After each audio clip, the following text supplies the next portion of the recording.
চলে এসেছি নতুন একটা খাবারের ভিডিও নিয়ে। তবে আজ কিন্তু রেস্টুরেন্ট না, বানিতেই বানিয়েছিলাম, কিন্তু রেস্টুরেন্ট স্টাইলে, রেস্টুরেন্টকেও হার মানিয়ে যাবে।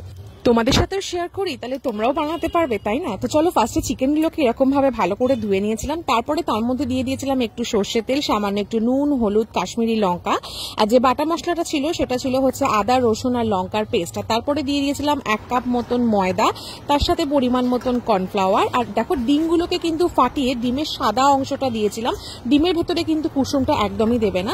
তারপরে সুন্দর করে চিকেনটাকে আমি সবকিছু দিয়ে ম্যারিনেট করেছিলাম। ম্যারিনেশনটা কিন্তু খুব ভালো হওয়া চাই, জল জল হলে কিন্তু একদমই হবে না। তারপরে দেখো, কড়াই তেল গরম করে যে ম্যারিনেশন চিকেনটা, সেটা কিন্তু অবশ্যই 15 মিনিট রাখবে। আমিও রেখেছিলাম। 15 মিনিটের পরে দেখো সুন্দরভাবে এরকম ভাবে চিকেনগুলোকে ভেজে নিলাম। ভাজা চিকেনগুলো একটা পাত্রে রেখে বাকি চিকেনগুলোকেও কিন্তু আমি ভেজে নিলাম। যতক্ষণে চিকেনটা ভাজা হচ্ছে, আমি অন্যদিকে তৈরি করে নিলাম চিকেনের গ্রেভিটা। এতক্ষণে তোমরা বুঝে গেছো আমি কি বানাবো, তাই আর বলে লাভ নেই। তো ফার্স্টে নিয়ে নিয়েছিলাম সয়া সস, তারপরে নিয়েছিলাম হচ্ছে একটু চিলি সস, আর নিয়ে নিয়েছিলাম হচ্ছে কর্নফ্লাওয়ার। এটা কিন্তু খুব ভালো করে গুলে নিতে হবে, যাতে কর্নফ্লাওয়ারের যে দানা দানা যে ব্যাপারটা থাকে সেটা যেন একদমই না থাকে। সুন্দর করে গুলে নিতে হবে। তারপরে দেখো, শুধু তো চিলি চিকেন খেতে কেমন লাগে, তাই না? তার সঙ্গে একটুখানি ফ্রাইড রাইস হলে তো ব্যাপারটা ভালোই হয়। তাই জন্য অন্য কড়াইতে অলরেডি যে ডিম দুটোকে নিয়েছিলাম, ডিমের সাদা অংশটা নিয়েছিলাম, কুসুমটা রেখেছিলাম, সেই কুসুমটাকে এর মধ্যে দিয়ে ডিমটাকে ভেজে তারপরে এর মধ্যে দিলাম বিনস আর কড়াইশুঁটি। আর ভাতটাকে আমি আগের থেকেই একটু খানিকটা সেদ্ধ করে রেখেছিলাম, সেই ভাতটাই আমি কড়াইতে দিয়ে সামান্য একটুখানি নুন, আর তারপরে দেখো এটা সয়া সস, এটা ভাতের ওপর থেকে দিয়ে চিলি চিকেনের সঙ্গে যেটা সব থেকে ভালো যায় সেটা হচ্ছে ফ্রাইড রাইস, সেটা আমি তৈরি শুরু করে দিয়েছি।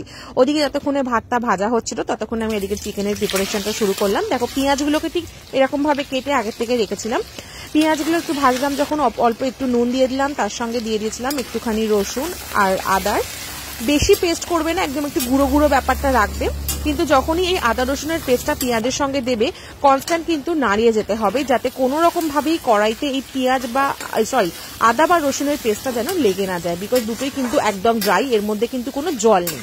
যাতে পেঁয়াজটা ভালোভাবে সেদ্ধ হয় তার জন্য কিন্তু আমি নুনটা দিয়েছিলাম। দেখো কি সুন্দরভাবে পেঁয়াজগুলো বয়েল হয়ে গেছে, দেখে বোঝাই যাচ্ছে। তারপরে যে গ্রেভিটা আমি রেডি করে রেখেছিলাম সেই গ্রেভিটা দিয়ে দিয়েছিলাম। উফ, কালারটা তো যা এসেছে! যাই হোক, আবার তো জাস্ট যখন বানাচ্ছি তখন থেকেই মানে যে ফ্লেভার বা যে স্মেলটা আসছে তাতেই আমার জিভে জল এসে যাচ্ছিল। তারপরে দেখো, এতে একটু জল অ্যাড করে দিলাম, দিয়ে ভালো করে নাড়িয়ে নিলাম, সামান্য একটু চিনি। আর যে বাটিটাতে চিকেনটাকে আমি ম্যারিনেট করে রেখেছিলাম, অবশ্যই সেই জলটা দিতে ভুলবে না, কারণ যে এই যে গুঁড়ো গুঁড়ো ব্যাপারটা থাকে না, এটা যখন চিলি চিকেনের এই গ্রেভিতে পাওয়া যায় না, তখন তার স্বাদই বদলে যায়। আর যে চিকেনগুলো আগে থেকে ভালো ছিল সেগুলো গ্রেভির মধ্যে দিয়ে দিলাম। তারপরে দিয়ে দিলাম গ্রেভিটাকে 15 মিনিটের জন্য ফুটতে। এদিকে দেখো, আমার ফ্রাইড রাইস কিন্তু রেডি।